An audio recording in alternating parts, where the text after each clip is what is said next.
นะโมนะโมตัสสะภะคะวะโตอะระหะโตสัมมาสัมพุทธัสสะสุขังธัมมจารีสุขังเสติสัพพะโลทุราสัพโพนิสัตตังมังคันยิงใจนุ่มเบาคุมพระกัตตังโสภา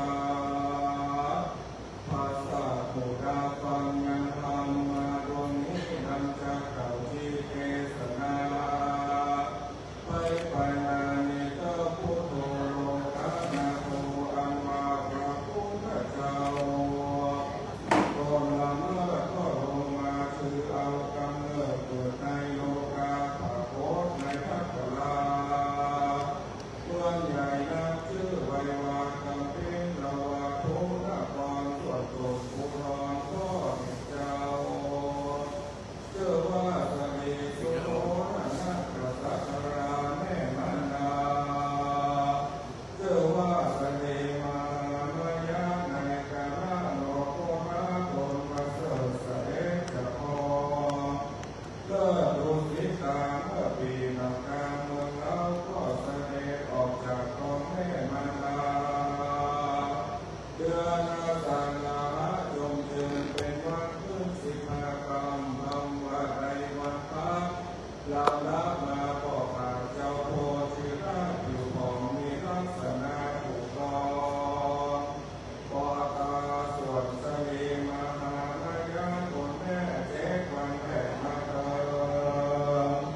นางบุญเรืองตนแม่ก็เชิญแก่มรณาไปส่วนมัวไปคุ้มมาน้อยตอนย่อซอยผิวใสก็จำเริญใหญ่ขึ้นมาจิตใดชื่อว่าสิทธากุมารวัยการขึ้นใหญ่สาอายุเจ้าใด16 ปีก็เรียนศิลปะคุณดีแต่เพศเกินอายุเขาเพศสัก9 ปีเจ้าก็เสด็จดีลาจงไปในส่วนใหญ่อุตเป็นญาณก็ไปพบใส่ราชการคนเฮาสวักไม่เท่าเดียวตามร้องไปฟังไปก่อนนาเจ้า15 ขี่รถสวยตามจิตทางนายสารคีดูเล่าว่าคนเธอไม่ตามนั้นดึงจากสารคีก็ไว้ว่าคนนี้คือคนเท่าแก่คนนี้ไปคนใดเป็นแม่ใดสักคนก็จะมีตนแก่ข้ามชราทุกคนทางนั้นไปนาพระดอกพระภูธรก็เกินรถเดี่ยวจอมไปนาไปพบสัตว์คนเป็นเพียที่โลกาก็เป็นผู้พาลำบากเจ้าสิทธาที่ออกปากคามนายสารพีก็ไปบอกกันมีโลกาว่าอันนี้คนเป็นปัญญาโลกาอาเป็นธรรมดาแต่ใช้บอกเป็นไว้สักผู้ยิ่งใจบอกมีคนใดเป็นใดจำเจ็บปวดไข้ปัญญาเมื่อนั้นเจ้าสิขาดก็มาคันนี้ใจว่ากูจะมีเพื่อคนพญาหมู่พญาแล้วก็พาจากที่นั้นไปสมัครใส่คนตายนอนเหนื่อยชักหน้ากันรักษาการกลุ่มตัวมีตนตัวพอใจมีน้องไหลหลงปีโซกสอดวิทวารสาบสางเมนโอดเอาอันนี้และเราเป็นสัตว์ได้ในสารทีต่อไปโลกอาว่าอันนี้เป็นสร้างคนเล่าตายแม่ตัวอย่างเราก็จะเกิดแก่ความตายทุกคนโคนเต้นานหล่อโทษสะโพกก็เสด็จมีพระสู่ภาษาพลังเปิงเปิดการที่จำวัดเตี้ยมก็เอาเป็นกรรมทำไปใจยังนั้นอย่างนั้นแค่สุขลานางแง่ก็มาบังเกิดในยังพุทธา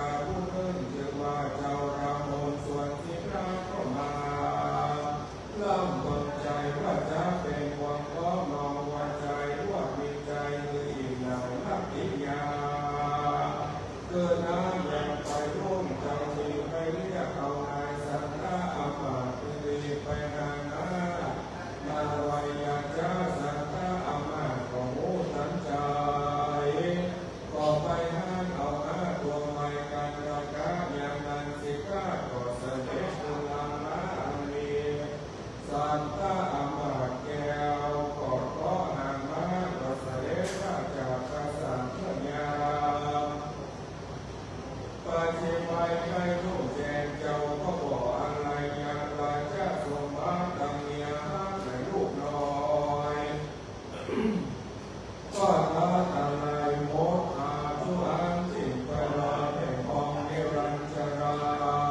แม่น้ำพระจันทร์เป็น15 ค่ำเจ้าก็เสด็จลงน้ำอยู่บนฝั่งแม่น้ำก็เอาดาบเที่ยวทัพจะได้เกี่ยวเกศมาจนเพศราชาเนื้อปอดมาลงพระ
ใจเทียบก้าวประโยชน์ว่าแท่นแก้วอันนี้หากเป็นของข้า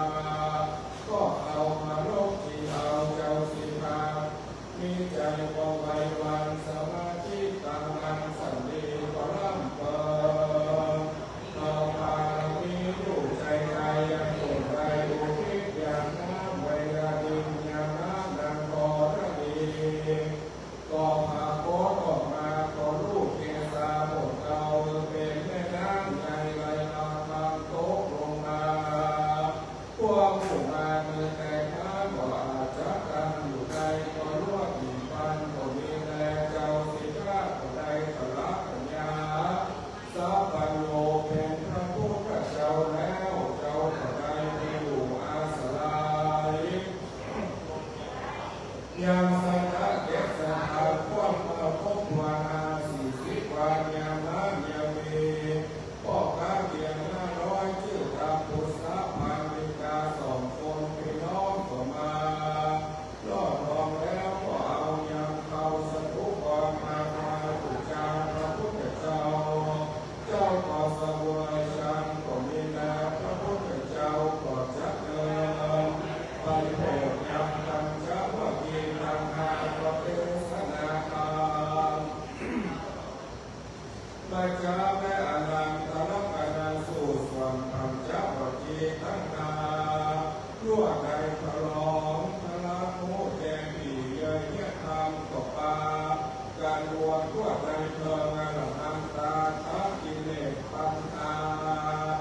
ตัณหา500แต่ได้แล้วพระพุทธเจ้าสัมมาล่อมเปิดทางสัตตาลายังของค้างอยู่ในทรงสารเวลาพระมารแสนโปรดเจ้าที่มีเมตตาโปรดนำสัตตโลกเข้าสู่นิพพานเก่งจะเดินบอกเทศนาธรรมผู้คนใหญ่น้อยหรือมาเลย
อ่ะ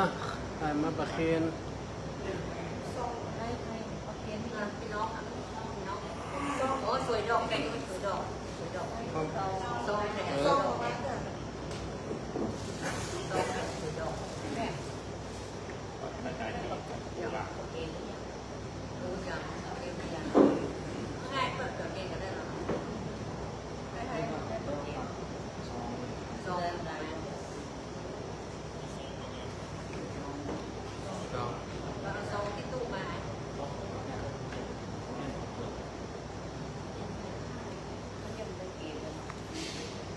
พี่แดงมาเกียนหรือยัง กินแล้วพี่แดงแล้วค่ะให้แฟนคนนั้นยังช่าง